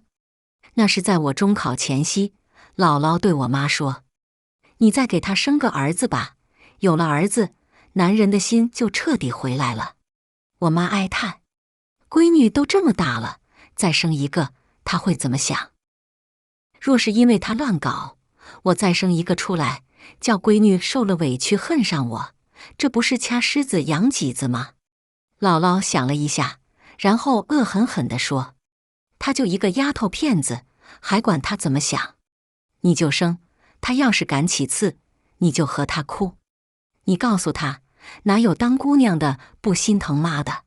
她要是个儿子，哪有这么多事？你要让她内疚。你一定要记住，你们两口子不能散。有长能干，挣得多，大家伙可都指着她呢。可不能让她把钱都给了野女人。”我在门外听得清清楚楚。我妈再未出声。3个月后，她佯装平静地问我：“青青，妈妈再给你生个弟弟好不好？”我直接摇头：“不好。”“为什么？你看谁家不是2、3个孩子？你有个弟弟和你也是照应，不是吗？”我对她说：“我都快16了，再过几年，我自己给自己生儿子不好吗？妈，你听过弟弟能照顾姐姐一辈子吗？儿子倒是可以。”我妈没想到我这么说，脸现犹豫。可到了晚上，她就幸福地宣布她怀孕了，是个小子。我爸乐得喝了一大瓶酒。他给我妈许诺会好好和我妈过日子。他说到做到，在那之后再没去吕二叔家，天天围着我妈转。我妈想吃啥，他都给做。家里不能做的，他去县里买。姥姥来看我妈，她对我说：“青青啊，你看你多有福气，你妈这么大年纪还给你生弟弟，以后你就有了依靠。”我面现忧郁。老师讲了，岁数大了生的孩子患病的概率很高。姥姥狠狠瞪了我一眼，妈妈气哭了。她狠狠骂了我，是真狠，从晚上8点骂到了第2天早上7点，直到把我骂昏死过去，她才停了下来。她又用银针把我扎醒，反复给我说，她骂我不是因为我诅咒弟弟，而是我对姥姥顶撞。姥姥对我那么好，我怎么这么狠心去顶撞他？姥姥对我好吗？脑子里突地浮现2件事。第一件，8岁时，我想像别的小孩子一样去河网里洗澡，我妈不让，可我真的好想。姥姥来我家，骂了我妈，说孩子喜欢，为何要拦着？她带着我去的，我玩得很欢。姥姥一直坐在河网上，全程看着我。晚上怕我妈打我，我跟着姥姥去了她那儿。我挨着姥姥睡，姥姥在我身后，一下一下轻抚我的后背。我妈从未那样对过我。我从来不知道被抚触会让人感觉到接触到了幸福。后来在新生儿科实习，护士教新手妈妈给婴儿做抚触，我才知道孩子像需要牛奶一样，需要被妈妈爱的抚摸。那时我才明白，为何姥姥就轻轻抚触了我10几下，我就怀念了一辈子。每次想起她，脑子里蹦出来的第一件事就是这件。第二件，有一阵子，同学都从家里带瓜子到学校吃，我没有，在旁边闻着那种香味，渴望像藤蔓一样缠上我的心。回家我和我妈要，我妈说不行，不黏不结的，吃什么瓜子？姥姥听说了，背着我妈给我炒了一锅，让我带着。我把瓜子藏在我的枕头下，每天揣一小把带到学校。那种香味伴随了我几10年。我妈生下弟弟后，姥姥来给她伺候的月子。出了月子，我妈好多次要我发誓，我无论如何都要爱姥姥。我没答应。我妈说我心狠。可在舅妈以姥姥的名义要我家房子的时候，我没有拒绝。姥姥让我回来了，我动力不足，也回来了。还有，这天琴琴来到我和姥姥的屋子，哭着来的。邹文没看上她，她去找她，她就躲掉。她躺在我姥姥怀里，对着我说：“青青姐，你看我是不是就像看个笑话？”姥姥给我使眼色，希望我能给点安慰。于是我说：“看你不是，你看妈是。”琴琴哇的一声嚎啕大嚎：“青青姐，我就知道你瞧不起我妈。我知道我妈有很多问题，但她……停！”我打住了她将为她妈展开的无脑辩解。我严肃地对她说：“你怎么想你妈，不必对我说。我只看她怎么对我姥姥的。”琴琴霎时不哭了。我的姥姥是她的奶奶，姥姥疼我1分，就疼她10分。在她心里，她妈与她奶等重。她可以站在她自己的立场上为她妈辩解，但她无法站在她奶奶的立场上替她妈辩解。她妈愧对我姥姥。琴琴爬起来，她拉着鞋就跑了。我护着姥姥，但姥姥并不高兴。她说：“琴琴是你舅舅的孩子，你要与他搞好关系，将来遇到事也能有个照应。”我妈死后这些年，舅舅都没想起我在外地一个人会不会遇到什么事。他的女儿会想起我。我不做更多阐释，压下心口的稚闷，穿上衣服和鞋出了门。一声叹息从后面传来，我往西走，忍不住回想我妈。我妈骂我是非分得太轻。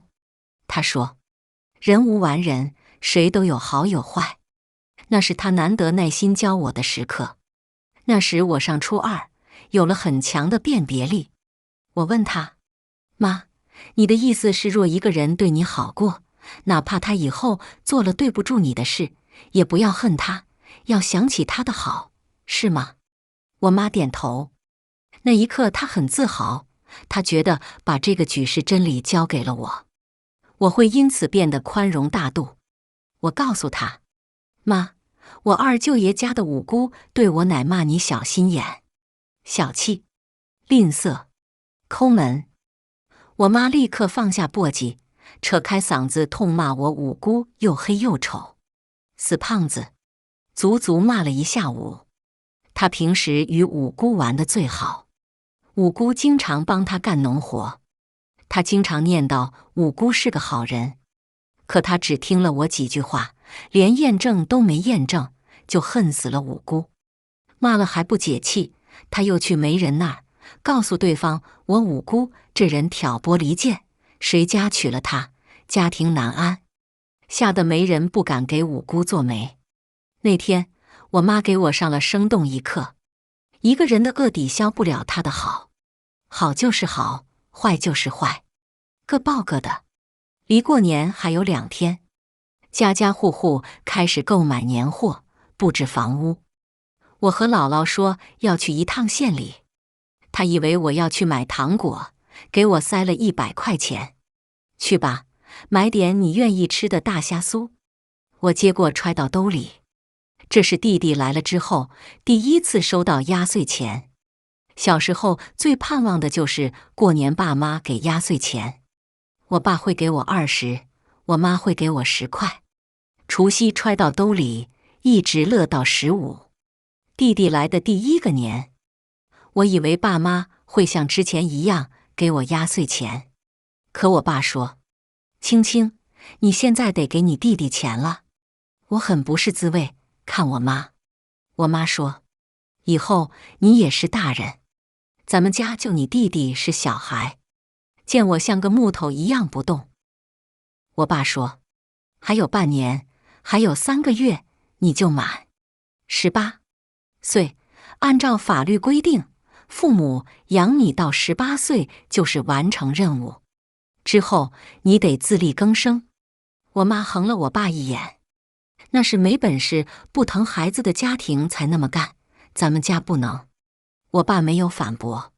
我妈抱着弟弟对我说：“青青，今年的年夜饭你和你爸做吧，我带你弟弟一天天地腰疼。”他话说得很软。我乖乖地跟着爸爸去了厨房。我烧火，他掌勺，菜也是我洗的，水很凉，冻得我手快僵了。我爸说我矫情，我妈哪年冬天不是这样过来的？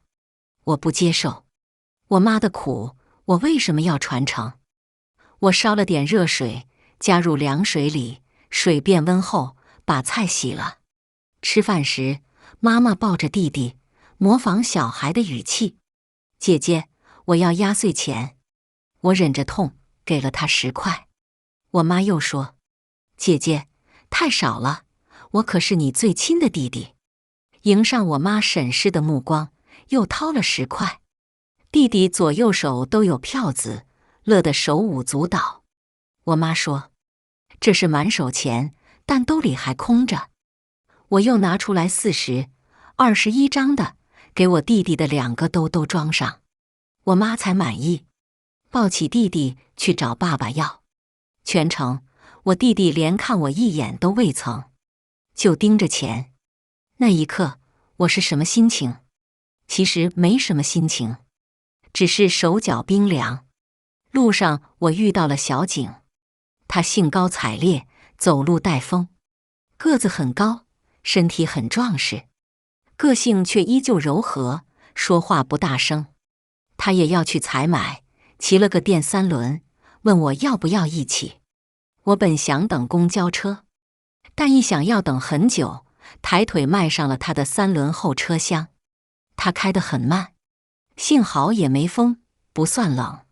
很快就到了县里，他停好车，笑着问我：“在城里都是坐的小汽车，坐不惯3轮吧？”我说我不坐车，我住在学校，走路上下班。他说：“你一直都有本事。”我不想废话，提出和他分开。他说一起买呗。我说买的不一样，都逛了太费时间。他想想也是，与我约定好聚合地点后，各奔目的地。几个小时后，我们各自提了一大包，聚在他的3轮车处。他说：“先吃点饭吧，空肚子坐3轮车更冷。”我同意了。我们在一家饭馆里要了一个菜，小鸡炖蘑菇，我请的他，他很开心。一大盆上来，我们夹一筷子聊一句。他说：“上高中时，我们宿舍的人经常谈论你，好几个都想追你，可谁都不敢，说你太冷，不好接触。我有点诧异，高中时我成绩突出，但样貌并不突出。我记得那时候，男孩子看到漂亮女同学都吹口哨，激动的手脚并用。看到我这样的，无风无浪。他说我就从表面看男生，男生其实喜欢两种，一种是漂亮的，一种是脑子好的。我属于后种，甚至比漂亮的更往男生脑子里钻。他说，那时只有张老大胆子大，下课了就往你面前凑。张峰，他不是来问我数学题吗？小景哈哈大笑。张老大听到了不得呕死，他以为你没看上他，哪知道你压根就没 get 到他的心意。他的心意，那时他不是在追一班的化学课代表吗？张峰是我们班的化学课代表，舍友说过他喜欢隔壁的化学课代表，我听过一耳朵。小景惊愕不已，他说，原来你不是看不上张老大，你也能看上我们这样的平凡男生是吗？我说，谈不上看得上看不上，那时我就想多考点分，考个好大学。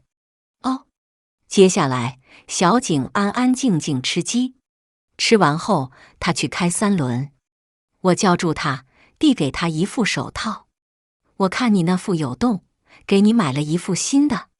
小景颤着手接过，一路无话，3轮车开得比去10快。把我送到家门口后，我谢谢他。他满眼诚挚地问我，青青，你会去别的城市吗？比如柳城。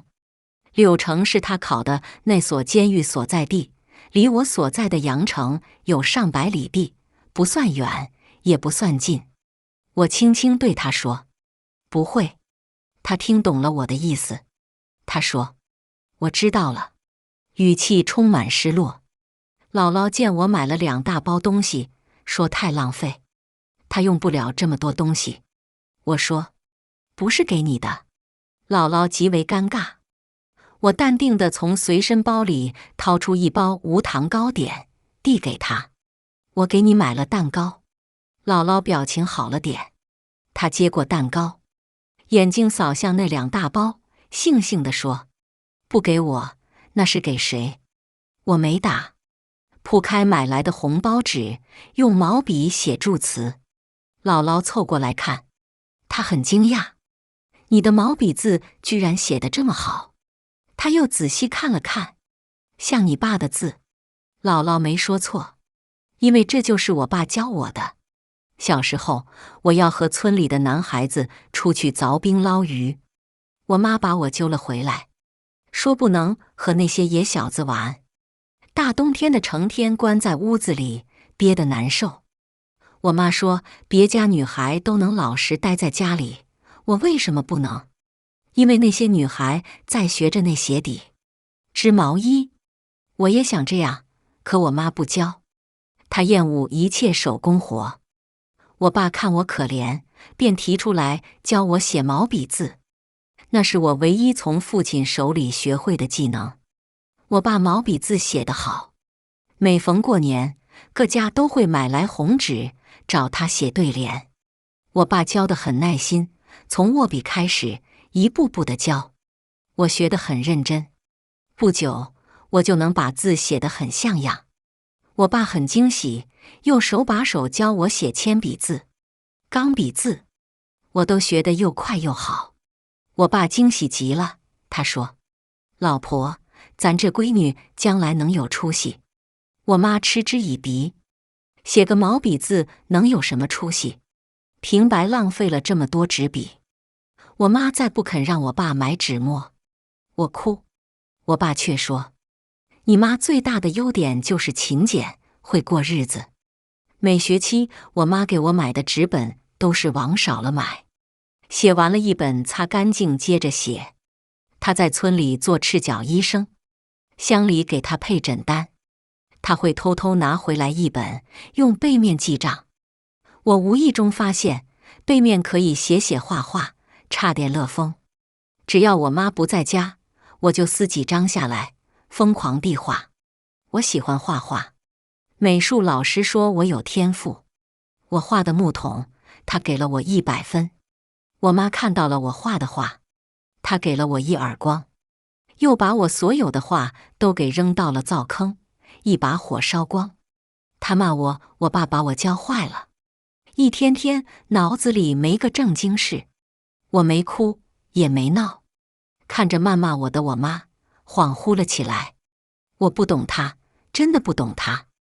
我的成绩很好，从小到大都是第1名。老师见到我，眼睛都发亮。我拿着成绩单给我妈，她眼睛也发亮。可她不允许我画画，我特别擅长的画画。她眼睛不会亮，会打我骂我。我再没撕过我妈的诊单，我捏了很久。我妈说，你可以写毛笔字，但不能画画。我把写字坚持了下来。爸妈去世以后，我天天失眠，睡不着我就爬起来练字。室友们觉得我开灯影响了他们休息，我便不写了。抱膝坐在床上发呆到天亮。我以为我会在精神病院终老。孙老师找到了我，给我推荐了一份陪读的工作。他的朋友，一对经商的夫妇，要去外地开辟市场，把上高中的女儿留在原地，需要找个陪读。孙老师推荐了我。那姑娘不太愿意，觉得我从农村出来的，不太懂她这种自幼长在城里的姑娘。可在看到我的字后，露出比孙老师还惊艳的目光。她长得漂亮，但字丑得像狗在爬。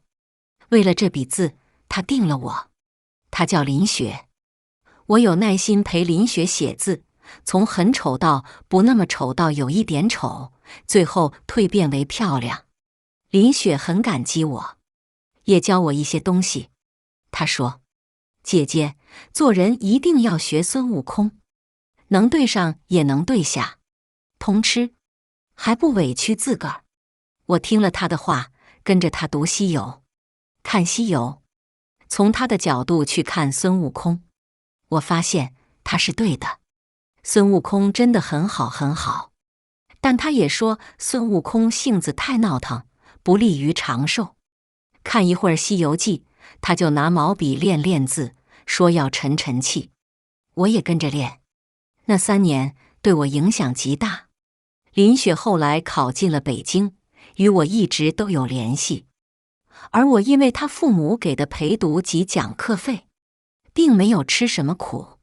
我感觉他，也感激推荐我的孙老师。等我大学毕业，孙老师已可以带硕士。我毫不犹豫地报考了他的研究生，我要做他的开山弟子。只是没考上，竞争太过激烈。孙老师又帮我推荐工作，最后捡漏留校。孙老师说，一众学生的作业中翻了几十本，都是糊弄我的。直到我看你的作业，眼前一亮，不但做得最认真，字写得尤为漂亮。他找了我，他喜欢我看似冷冷的，但只要一个微笑一个表扬，就受宠若惊的样子。他给了我一条围巾，我帮他打了半年的水。他说，青青，无需这样。我说，滴水之恩，当涌泉相报。他说，不用，不用的，一滴水之恩，我们还上2滴就行。我们要学银行，对谁都要学银行。我悄声反驳，对父母不能这样。他说，父母也不例外，父母怎么对你，你就怎么对他们，最多给点利息，但不能高过银行。银行是最清明的。正因为孙老师的点拨，每每回想起我妈亲我弟弟的样子，我都会很平静。思绪回转，姥姥还在感叹，说青青的字真的很好看。我不知道姥姥和谁说了我的字好看。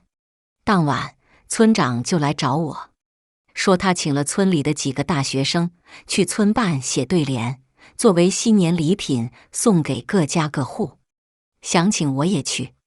我疑惑，现在对联也不贵，各家不差这个钱吧？村长说，要按古礼，你们都是秀才，都是有福气的人，家里有小孩的都想要你们写的东西。你上的大学是最好的，都盼着你。他说，青青，鼓励鼓励孩子们。他的话让我想到了林雪，我陪读的那个小姑娘。她说她最自豪的就是签字，而这是我给的。我答应了村长。村办摆了10几张长条桌，回家过年的大学生都来了，除了我认识的，还有几个我不认识的，这几年新考上的。每个人面前摆了10对裁好的对联，只等写上字。我选了靠后一桌，拿出手机，查出对联，稍作修改，便开始提笔。写着写着，我就沉浸了进去，好似当年我爸教我书写的时候，写毛笔字与画画一样，能让人安心。不知不觉间，写完了5副。我放下笔，歇歇腕，一抬头，看见了3道惊异的目光：小景、王维以及邹文。邹文惊叹：“你的字外形秀美，内里刚正不阿，是少有的神形兼具，内外合一。”小景说：“我不懂书法，但我能看出来好看，怪不得是我们班的才女，一直是我们难以仰望的存在。”王维则不可置信：“书法不是城里孩子的爱好吗？你怎么也会写得这么好？这可不是一日之功。”其余的大学生我不认识，但也都围了过来。有个圆脸的大学生以调侃的口吻道：“青青姐，你这一出手，叫我们还怎么写？”邹文圆场：“书法是见仁见智，有人喜欢青青这样的，就有人喜欢其他风格的。”那个小圆脸继续输出：“同水平的时候有风格差异，可若水平之间高低立现，我们就是法子，尽显青青能了。”话说着说着就变了味道。小长脸说：“就是都是农村出来的，谁比谁了不起？不过是会写几个字罢了。真把自己当成功人士了，跑来这些写字装门面了。不过是当个辅导员，分了个小房子。”其余人附和。我瞬间明白，羡慕我的字好是假，找不到像我一样的工作，分不到房子，妒忌的快疯了是真。小地方的恶意就是这样，见不得你好，尤其见不得本应可怜的你居然好了。我看向王维、小景，他们闭口不言。邹文也识趣地闭了嘴，不敢惹众怒。既然这样，我把写好的5副对联对齐，当着他们的面，咔嚓一下，拦腰截断。邹文想拦，来不及。他遗憾地说：“干嘛撕了？给我留个纪念也好。”我继续撕，确保全都变成碎片，才扔到地上。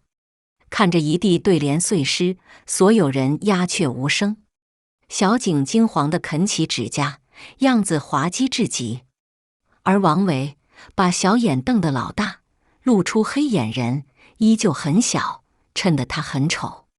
邹文痛心疾首，捂着胸口，挺高的个子瞬间矮了几分。我踩着碎片离开了村办。不到1个小时，全村都传老夏家那个家人死绝的大姑娘精神不正常了。